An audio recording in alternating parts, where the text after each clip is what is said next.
You're basically ignoring what we're asking you. There's consequences. The consequences, you're not allowed to come back. You're not allowed to come back.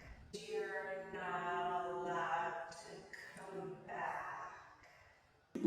We do not care. If your testosterone is low and you're thinking about hopping on testosterone replacement therapy, this is the video for you. Before you pull the trigger and start this shit, watch this video and I guarantee I can help you boost your testosterone to make it as high as possible naturally without having to inject yourself with some synthetic artificial testosterone that has a ton of side effects, a ton of negative health risks, and things that could be messing you up long term. So don't take the easy way out. Watch this video and I guarantee we can get it up naturally and make you have it high as long as possible. So testosterone replacement therapy, what is it? It's basically injecting pure exogenous testosterone into your system instead of having it be produced through your balls, through yourself. The best way is to just have your body produce it naturally instead of having some synthetic artificial testosterone injected into your system. And when that happens, your balls shut off. That's why they say your balls shrink, because your balls are where they produce testosterone, and then once you get that injected into your system, right in your bloodstream, they shut off and your hormones crash, which basically means that you'll need to stay in this forever, and it's very hard to come off. But the first thing that you need to do to avoid taking TRT and to get your testosterone up as high as possible naturally is to optimize your cholesterol intake. And people think, oh, cholesterol is bad for you. It's gonna give you heart disease, make you fat. But it's actually quite the opposite if you're eating a clean diet. Basically, cholesterol is the human's version of an antioxidant where it's necessary to produce all of your hormones. This is one of the most important things that goes hand in hand with having high testosterone, high libido, high energy, high focus. And the more of this that you can get, the better. But the thing is, if you're fat, if you're obese, if you're, low energy, from eating a poor diet, from eating processed foods like corn syrup, seed oils, fried foods, all that bullshit, you do not want to have high cholesterol. That's how you have a heart attack. That's how you get fat. Why is he seeing me? Yeah, you can open it. We're gonna have to ask you to leave and not come back. Is it okay if we just... No, this isn't the appropriate spot for it. Everyone has to wear their clothes all the time. All their clothes. But I'm not naked. It doesn't matter. This isn't a place for this. Is there any way, we just do it for our jobs, we're influencers. I don't know if we could show you, to prove it. I know it's against the rules and everything, but there's no one really up here. It's not like we're flashing. We're just kind of against the wall. I know it's against the rules. So we told you twice. Yeah. That you have to keep your shirt on. Yeah, I understand. And you did it again. So you're basically ignoring what we're asking you. There's consequences. The consequences, you're not allowed to come back. Okay. Is there any way we could try to negotiate us? Because I feel like we're not hurt. I mean, I know it's the rules. I know it's against the rules. You guys don't want us to do it. If you're influencers, I'm sure you can find another place to influence people. Okay. I just was a little bit confused, how this was harming anybody or hurting anyone or doing anything inherently wrong. You know what I mean? It's a slippery slope, and we're not about to start deciding who's wrong and who's right. Our policy is that you keep all your clothes on all the time. Okay. All right. Well, I guess we can leave. But Yeah. I'm so sorry for being terribly rude and terribly disrespectful. Both of your names and your names, because we'll issue you a formal letter. Okay. With what else do we need for a banning letter? Do you need an address or something so we can send it to them? Or? Okay. So if we could get your first and last names. And do you guys even have library cards? No. Yes. They said we could come in here. I know, but that's the other thing is you're not even. I mean, you're just getting mad for no reason. We're not hermit. So we got kicked out of the library by a fat Karen and a fat soy boy, and it's just funny how in today's society you can't, be shirtless inside. And it's I'd understand if I was some creepy, smelly, ugly, fat guy who has a massive belly and I'm all creeping on people, making people uncomfortable. But I'm at least I feel like guys who have six packs should be allowed to be shirtless. But that's kind of arrogant. That's a whole other story. But going back to this video. So I was talking about cholesterol and I wrote this one down because I just wanted to write it down. But cholesterol, going back to that, if you eat a lot of cholesterol and you're fat and you have high blood pressure and you eat bullshit, it will give you a heart attack, it will make you fat, it will clog your arteries. And basically, when you have calcification in your arteries, that's from having high blood pressure, having cholesterol running through your veins, and you do not want that. So if you're eating lots of red meat, lots of eggs, with seed oils, with processed food, with corn syrup, that's how you get fat.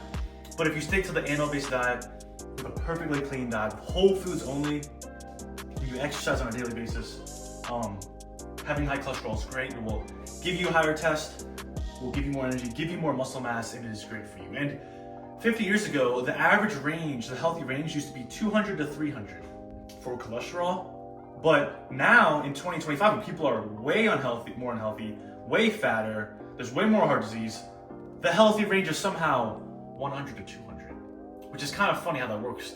The lower your cholesterol is, the more unhealthy you actually are. But if you are fat enough high cholesterol, that's even fucked up. But my cholesterol is actually 280 and I have a six pack. I don't have any calcification in my arteries. I don't have any high blood pressure and I am great. But going on to the next way to get your testosterone up and to avoid taking TRT is to get cold exposure, especially before working out. There was a Japanese study showing that guys who took ice baths 20 minutes before a workout had 20% higher testosterone than guys who did not do ice baths before working out on a regular basis. So this is basically because it stimulates your adrenaline and puts you in fight or flight mode and wakes you up and does all these other things like boost your immune system, increase your dopamine, which are all things that you want to do. So in the morning, I would do a cold shower, and then at nighttime before bed do a warm shower because that actually winds you down. Do not do hot showers in the morning if you're trying to have mental clarity, trying to be high test, trying to have, drive. And yeah, so the next step is to get vitamin D. I'm sorry this setup's pretty shitty, but we got kicked out of the damn library. And I just ate 120 grams of protein from ground beef and eggs, so I'm kind of full right now. I'm not really looking that lean, but whatever. And it's funny how the theme is, if you're low test, solve it through injecting this bullshit instead of trying to get it up high. And these three things are not promoted at all by regular doctors or the government or whatever. They say to stay out of the sun, and they say to not eat cholesterol. And that's why everyone's fat. That's why everyone's unhealthy. And that's why you have to think for yourself. But vitamin D is actually a pro-hormone and will get your test high extremely high. So ideally, you want to be outside shirtless around 1 hour in UV5 at least per day. The more, the better. But if you cannot do that, if you work a job and you're inside all the time, then that's when you have to supplement vitamin D3. Because that's the only supplement I take. I'm against supplements and pills, but vitamin D3 is not really found in food.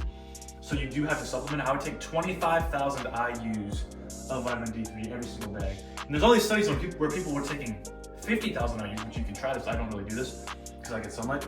You take 50,000 IUs of vitamin D3 every day. There was all these health benefits like, people lived longer, never got sick, all these things. And it's really important. And if you do not take vitamin D3 or you do not get sunlight, I would highly suggest doing this and you will notice insane differences. Like once I started taking this on a daily basis, I never get sick anymore. I never feel like shit and I always have energy. And the fourth thing that you need to do before taking TRT is to get shredded with muscle mass. Little mix of cursive at the end looks really shitty. I don't care. Basically, you want to get shredded because the fatter you are, usually the higher estrogen you have. The higher estrogen you have, the lower your test is going to be in most cases. So getting shredded will boost your test, but you want to have muscle mass. If you don't have any muscle mass and you're shredded, your test can be low. But getting muscle and getting shredded go hand in hand, and usually your estrogen will be lower and your test will be higher. So the easiest way to get shredded is to do 10,000 steps of zone 2 cardio every single day. And I even do this when I'm bulking. I'm kind of on a surplus/maintenance of calories right now. I don't even really care. I just get my protein in. But I stay jacked, I hit PRs in the gym, I grow more muscle. And it's because I do 10K steps every single day. And especially if you're a shorter person who has a slower metabolism genetically, that is when you really need to get those steps in. But I'm a tall, skinny guy, so I don't really need to worry about this as much. But they say like, oh, I'm genetically predisposed to being fat and getting heart disease. It's literally just people who are shorter and have slower metabolisms. That's all it is. You know those guys, those kids who just get chunkier and those kids who eat the same exact shit but are skinny? That's all it is. But the thing is, if you have those genetics where you can bulk up easy, it's honestly great for muscle mass. If you just know what you're doing and eating clean, it's easier to get jacked doing that. It's harder for a tall guy who's 6'5" like me to get jacked, you know, eating an animal-based diet. But, you know, if you just eat the standard American bullshit diet, I'm gonna be skinnier and you're gonna be fatter and have more health problems, which is kind of an L. But if you eat the clean, great diet, that is actually an advantage when trying to get jacked and trying to look aesthetic like a Greek god. So get shredded, get 10K steps a day, eat perfectly clean, avoid needles, avoid poisons, lift at the gym 5 to 6 days a week, and you will get shredded. And the fifth thing that you need to do before you decide to hop on TRT is to avoid estrogen. I don't feel like laying this down, writing, need handwriting. I already got kicked out of the library, already wasted enough time. So avoiding estrogen. Estrogen is in a lot of things.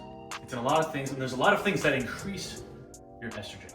Soy has phytoestrogens, peanuts, seeds, those things all increase estrogen. Pesticides on grain that's not organic, that's on fruit that's not organic, is insanely estrogenic, and you need to avoid those things. So nuts, grains, seeds, pesticides. And you can do more research onto where those things most commonly are, but you know, red meat is great, doesn't have pesticides, but are the cows eating pesticide-covered corn and soy? And then the pesticides go into the meat. That's why I eat organic grass-fed beef. You know, are the fruit, okay, fruit's great, but oh, you're eating non-organic fruit that is covered in pesticides, you're eating estrogen. Oh, nuts themselves have phytoestrogens in them, they're bad. Seeds have phytoestrogens, bad. Soy's on every packaged good, it's a preservative, it's literally in everything. Look at the ingredients list. Is there soy? Are there nuts in it? If those things are in the food you're eating, you're going to be exposed to estrogen, you're going to be fatter, and your test is going to be low. And usually when you have high estrogen, that's when you hold fat on your love handles, on your tits, like a woman, because they have high estrogen. So the fifth and final thing is to make sure that you mitigate and manage your cortisol. And the best way to do this is to make sure you're on a good sleep schedule, make sure you're not too stressed. This is the stress hormone. And you wanna make sure that you're not staying up late till 1 a.m., waking up at 5 a.m., and then, you know, staying up till 10 p.m., and then randomly getting up at 9 a.m. You wanna be on a consistent sleep schedule. Make sure that you're not too stressed.